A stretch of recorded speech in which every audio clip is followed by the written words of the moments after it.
Class రూమ్‌లో technology వాడడం. అంటే డిజిటల్ స్క్రీన్ పైన లేదా ప్రొజెక్టర్‌తో క్లాస్ చెప్పడం. క్లాస్ రూమ్‌లో టెక్నాలజీ అనేది కొంతవరకు మాత్రమే ఉపయోగపడుతుంది. సైన్స్‌లో ఏదైనా ప్రయోగాన్ని, ఎక్స్‌పెరిమెంట్‌ని చూపించడం.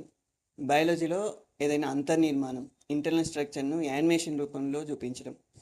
ఇలా కొన్ని సందర్భాల్లో మాత్రమే క్లాస్ రూమ్‌లో టెక్నాలజీ బాగా ఉపయోగపడుతుంది. కానీ టీచర్‌ని పక్కకు పెట్టి పూర్తిగా డిజిటల్ స్క్రీన్ పైనే చెప్పాలనుకుంటే మూర్ఖత్వం అవుతుంది. టీచర్ ఒక మనిషి కాబట్టి పిల్లల భావోద్వేగాలను, ఎమోషన్స్‌ని అర్థం చేసుకోగలుగుతారు. క్లాస్‌లో ఎవరు వింటున్నారు, ఎవరు వినడం లేదో గ్రహించగలుగుతారు. ఎక్కడ టాపిక్‌ని ఆపి ఇంకా కొత్త ఉదాహరణలతో వివరించాలో టీచర్‌కి తెలుసు. అవసరమైన సందర్భాల్లో పాఠాన్ని రోజువారీ జీవితంతో సమన్వయపరచగలుగుతారు. పాఠం చెప్తూనే అవసరమైన చోట నైతిక విలువలు, కెరీర్ గైడెన్స్ వంటివి జోడించగలుగుతారు.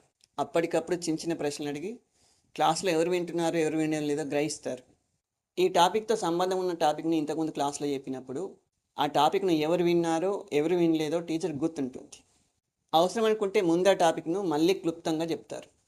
చదువులో వెనుకబడిన పిల్లలను బాగా సులువైన ప్రశ్నలు అడిగి వాళ్ళలో ఆత్మవిశ్వాసం పెంచగలుగుతారు.